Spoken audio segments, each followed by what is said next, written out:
Islam Makhachev beats Dustin Poirier and says he fancies moving up to fight you at 170. What do you make about that idea? I'll welcome it. I think we've both got work to do within our division. Let's say we'll both go on this reign, then why not? He just fought his first lightweight, actual lightweight, you know? First defense against the actual lightweight. So I feel like you got like a few more lightweights to go through first before even thinking about moving up. But like I said, if we both go on this reign, then why not later on in the future? And we're both similar age, 32 years old. So we've got the time to get it done for sure. If they come to you with this idea, is it something you entertain? It's a huge fight. Yeah, it's a huge fight. Yeah, it's a massive fight. I feel like I got work to do within my division first. Then the super fights will come, you know, definitely. Yeah.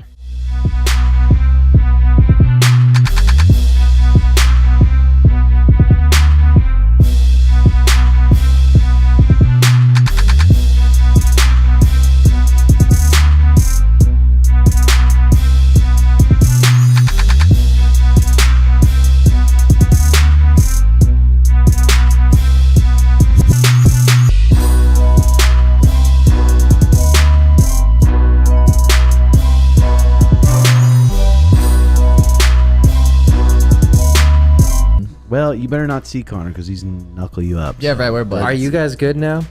Yeah, we talked. No, I tried to hate Conor for a few days. I was like, you. But it didn't work. I'm Still a fan. still a fan. It's hard not to be. Dude, Conor's a man. Yeah. Yeah, Conor's a man.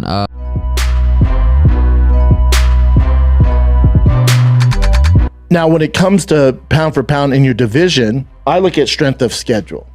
I look at who have you beat, how have you beat them. Islam's strength of schedule, when we're talking about, if you look at the pound for pound list, the top 5, has by far the easiest strength of schedule. He's not my pound for pound number 1. I'll be very clear. Not my king, not bend the knee, dude. Refute, cut my head off. Cut my head off. Not hating on Islam. I know you guys are gonna run with that. I'm not doing that. I'm not hating on him. There's nothing he can do about it. It's not his fault. He fights whoever's in front of him. But for his management, whoever's telling this, dude, let's jump to 70. Buddy, you have so much work to do at 55. You have a lot to do at 55 before we bend the knee. And Armin's going to give you a motherfucking fight. And I would favor Armin after watching his last 3 or 4 performances. I would favor Armin.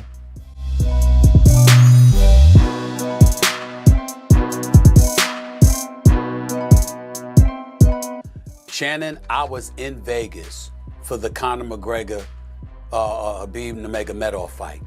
It was one of the greatest events I've ever attended in my life. It was unreal, okay? Oh, yeah. But what we learned in that fight is that Conor McGregor has no business being in the octagon against a grappler, which is Makhachev. I mean, this brother right here, he's something special. And he's not going to try to strike against Conor McGregor.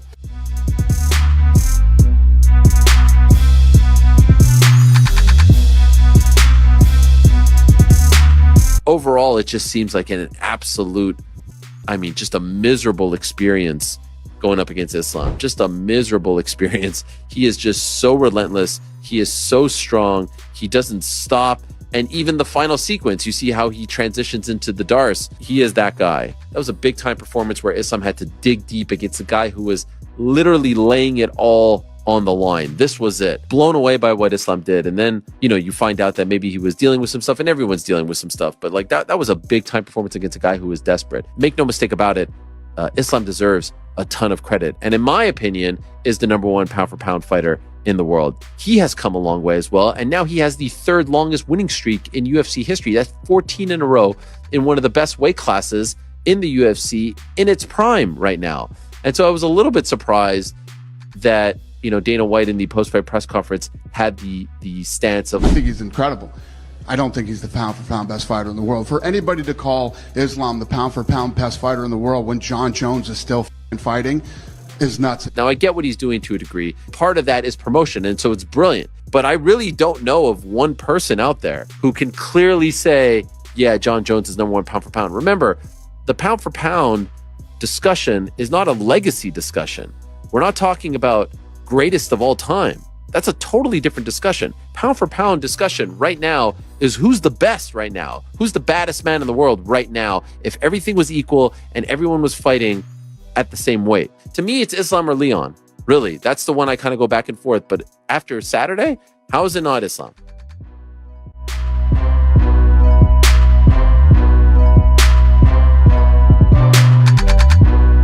Dana White in the pound for pound list saying that John Jones is pound for pound over Islam. But for me, I agree. I think if we're talking pound for pound, I mean, everyone's criteria is different, but I think pound for pound would mean, the way I understand it is, if weight was not a factor, size wasn't a factor, skill for skill, who would be the best guy? And I agree, I think it's John Jones.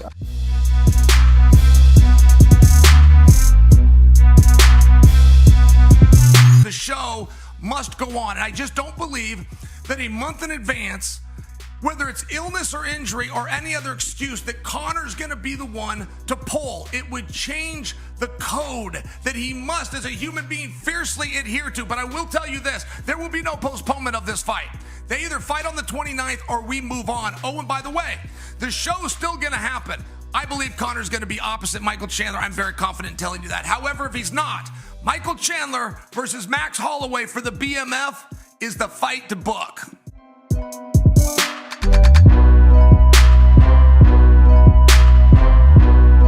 Let me be your friend and tell you, start to brace yourself a little bit for disappointment. I don't mean to be the bearer of bad news, Chael, but let me tell you something about the UFC. Now, Dana White will argue and scream at the media. Dana White will give the media a hard time. Dana White has no problem letting the media down, Chael. You know who Dana White doesn't like letting down? The fans. Doesn't like letting fans down. And when the press conference was canceled, you saw people on Twitter, people on Instagram, speaking of having their travel, being prepared to go and watch, flying over to Dublin to watch a presser. That's disappointment. Dana White also doesn't like letting them down, and he tries to over-deliver for fans. So to me, it feels like this is a big deal. Look, I have reached out to many in the organization to try to find out what happened. And when everybody's tight-lipped as they are right now, to me, that tells me it's a little worrisome. Chael, I watched Charlie, our guy at ESPN, leave Newark on Saturday morning to fly to Dublin, him and Ray. They're already there. They're in Dublin. I watched Lene Breckenridge, who is the head of PR at the UFC, as I'm going to the back of the arena to talk to Islam Makhachev, fully dressed to get on the plane to fly to Dublin, Ireland for this presser. When did they get the news that this was not happening? It had to be after 1 a.m. on Saturday because we were still getting done with the pay-per-view. She clearly did not know that this was canceled at 1 a.m. on Saturday night. She was on her way to the airport or to the private plane, how they travel. Chael, I feel it's a big deal. I feel it's a little worrisome.